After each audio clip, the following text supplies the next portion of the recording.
It's widely acknowledged that a commercial electric vehicle will cost you less than its gas-powered counterpart. Commercial EVs are typically heavier due to their big batteries and require tire replacements at quicker intervals.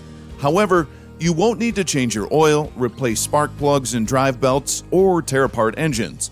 Plus, your brakes won't have to work as hard since commercial electric vehicles use regenerative braking before they engage mechanical braking. Your commercial EV may still need to be serviced for items like periodic checks, tire rotations, and wheel alignments, new wiper blades, and other unavoidable maintenance. According to the Federal Office of Energy Efficiency and Renewable Energy, an EV costs 3 cents per mile to maintain, while a gas-powered vehicle costs 10 cents per mile.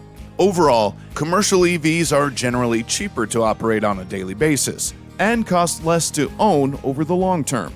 Learn more about the benefits of commercial electric vehicles on this site by checking out the many resources available.